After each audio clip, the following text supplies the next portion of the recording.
Welcome to Google Ads Unleashed, the podcast that helps you harness the power of Google Ads. And now your host, Jeremy Young. Hello and welcome back to Google Ads Unleashed, guys. Hope everyone is doing fabulously this Monday. Whoa, what a start. I think it's all the Q4 stress, but to take the Q4 stress out for you, it is very last minute for you, but if you want to head to the website and go to younganddigital.marketing, you can download my free Q4 checklist. You just have to pop in your email address and you'll be able to download it for free. And to add to the free goodies, I've got a fabulous and exciting announcement, and that is you can now join our free Slack group. We have a completely new Google Ads Unleashed Slack environment where I'm hoping to create a community of people who are interested in Google Ads, e-commerce founders, lead geners, Google Ads experts, where we just talk and where we share problems and share experiences, talk about the latest episodes. I would love to have you on there. Just reach out to Jeremy at younganddigital.marketing or send us an email via the website. You find the contact details there, or send me a message on LinkedIn. It's Jeremy Young Google Ads. But let's, for now, dive into a new topic for this week. And this week's topic was inspired by a call that I had last Thursday. And that was, I was talking to another business owner and he asked me the following question, because it's not an easy question to answer. I've already sort of done this semi in another episode, but I just want to reiterate it again. And he asked me, Jeremy, what is the optimal, how much do I need to spend in a Google Ads account? And what is the optimal number of conversions I need to actually use target ROAS and target CPA bidding? And that is not an easy question to answer. So I'll maybe refer first to Google's own documentation, because what is happening is when you have a brand new account that has no conversion tracking and no history of conversions, it's very, very tricky sometimes to get these off the ground. The reason is that the algorithm and the bidding strategies perform best when they have as much data as possible. But of course, when you don't actually have any sort of data, where is it going to come from, right? So it's a bit of a chicken and egg problem. At the beginning, you will have to invest quite a bit of money in order to actually get to the point where you can start having the advantages of advanced bidding. And you will also be of course, be in the auction against other people who are using those bid strategies and maybe already have that data and who will be outgunning you. So at the beginning, you will always have the challenge that you will have to start with one of two bid strategies, in my opinion. Maybe 2.5 bid strategies, okay? If you run a PMax, you can just simply smash on max conversions or max conversion value.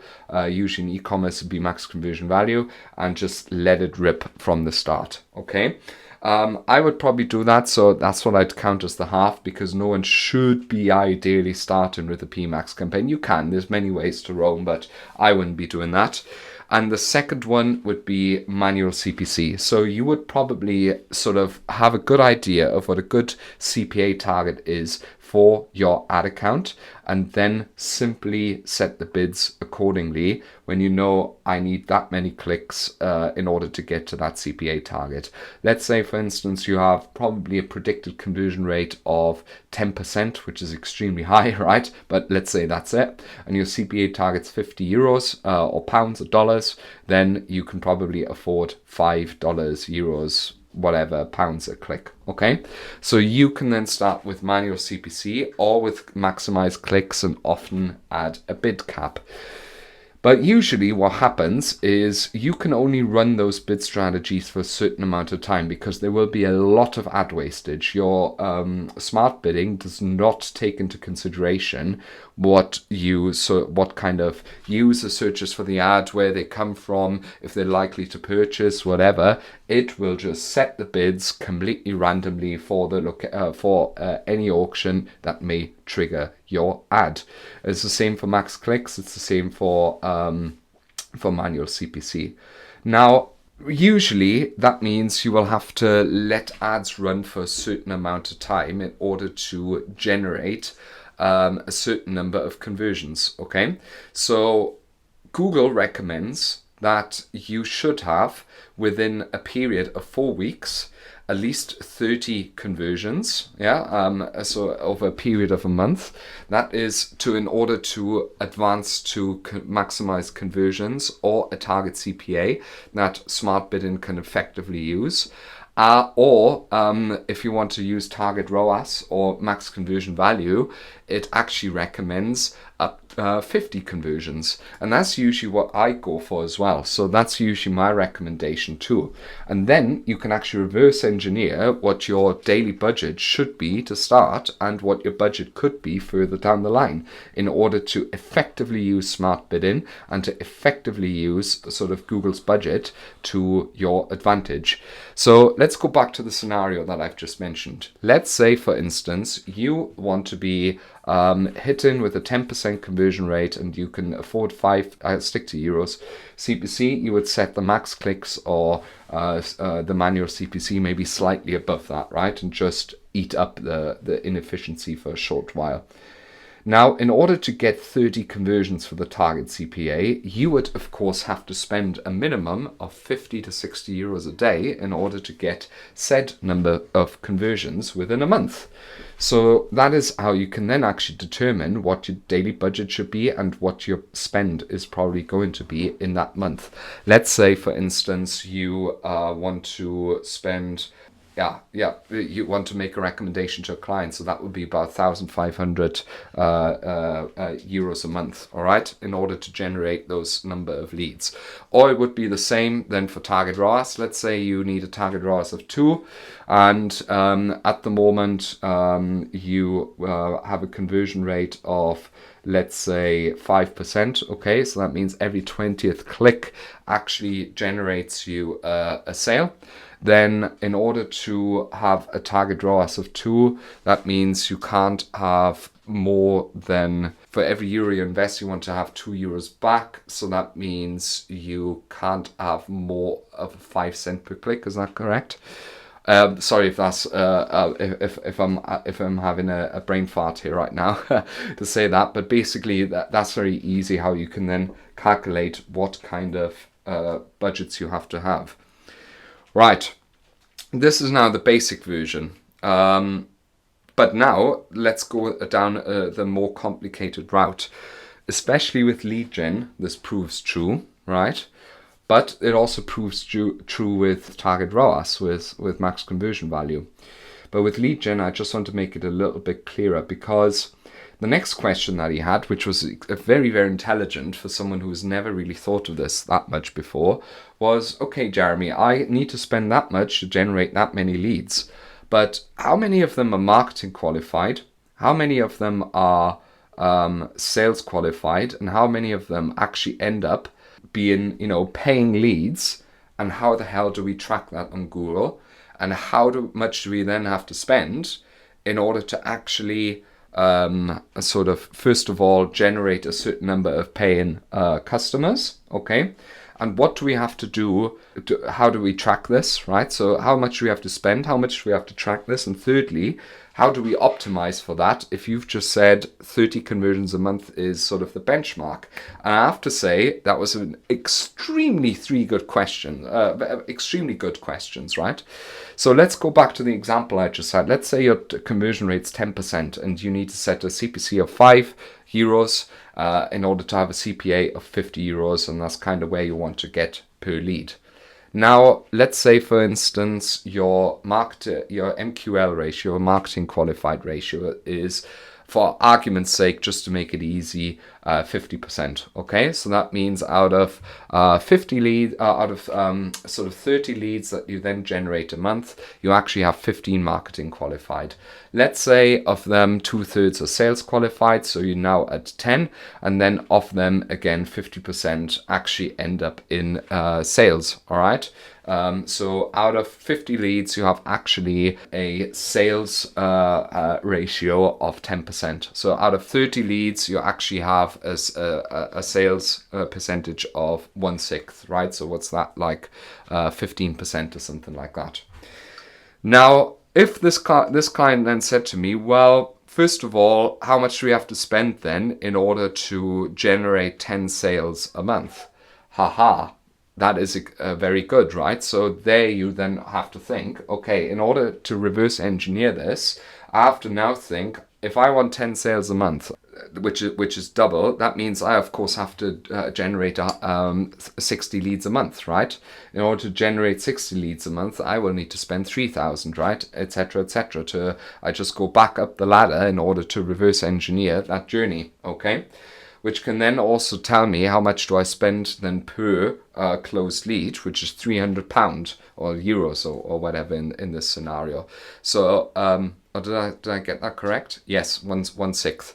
So yeah, so that's basically the first question answered. The second question, how he answered me, or which he asked me, is then how do we ensure that with that we can actually track the people who sign a deal offline, okay? The answer to that is offline conversion tracking. So for that, I've actually done a separate episode. There's so many ways you can do that, skin this cat, right? If you use Salesforce or HubSpot, it's natively integrated. Otherwise, there's a lot of custom solutions that you can build with Pipedrive, with Close CRM. There's so many things that you can do that. So I've answered that question to him, which he liked. But then he actually asked a really intelligent question. That was, so you told me you need about 30 conversions a month in order to effectively optimize towards a goal. If I actually want to have sales, right? And now in this scenario, they needed 10 sales a month, right? Which we've now reverse engineered would be 60 leads, right?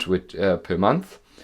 He said, if I need 30 conversions per month, what kind of event should I, if I can track all of these things, and that is MQL, SQL, and deal closed, what kind of event should I be optimizing towards in order to really get the best and the best type of customer? Because his fear was, if I optimize towards with the 3,000 that I have now per month, and I want to generate 60 leads, right? That's twice as many as what is the minimum threshold, and then I'll just optimize towards people who are leads and are not actually people I want to sell my stuff to.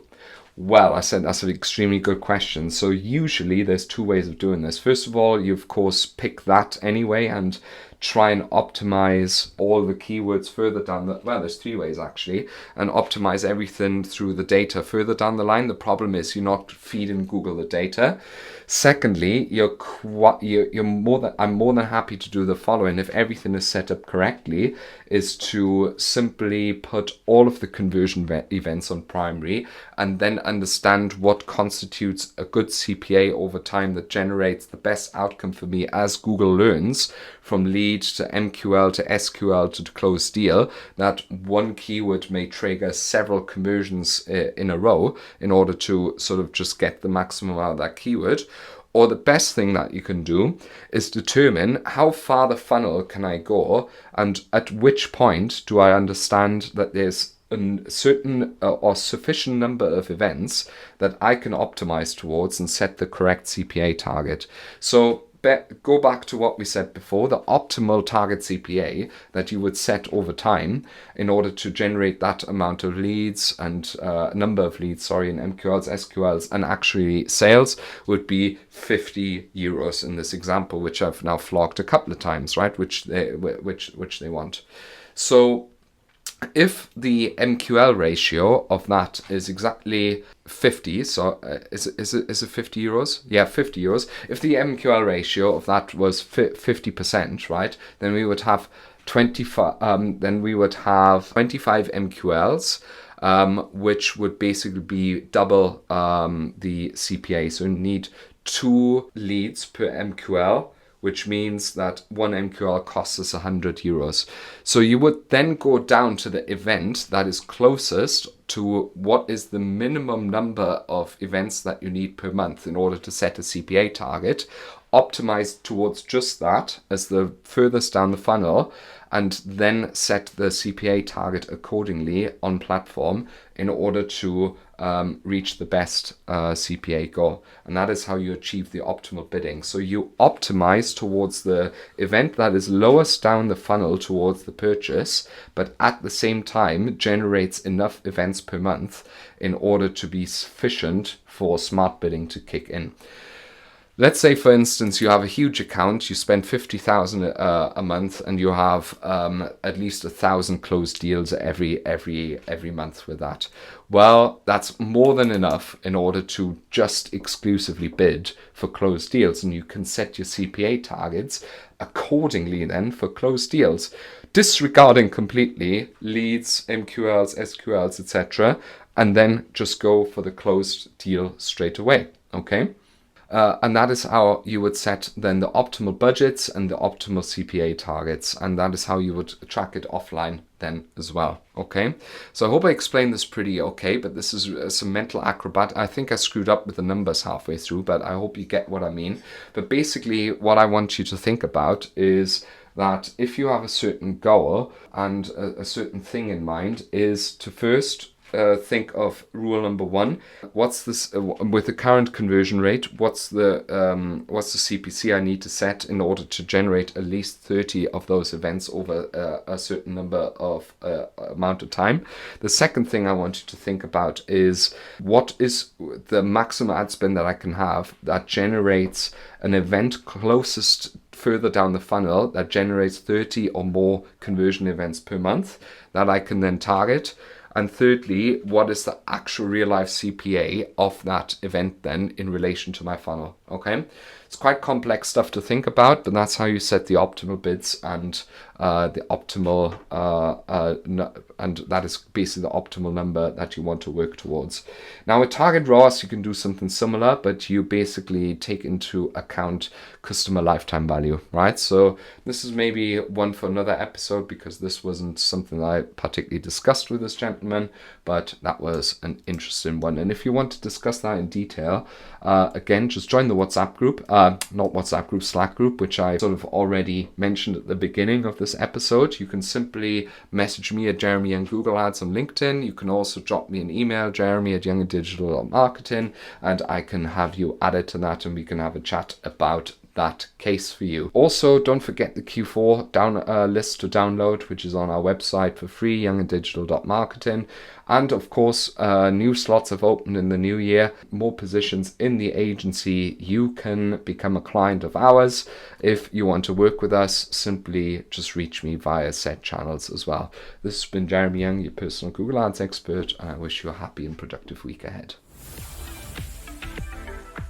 Thank you for listening to Google Ads Unleashed. To connect with Jeremy, check him out online at www.younganddigital.marketing. We'll see you next time.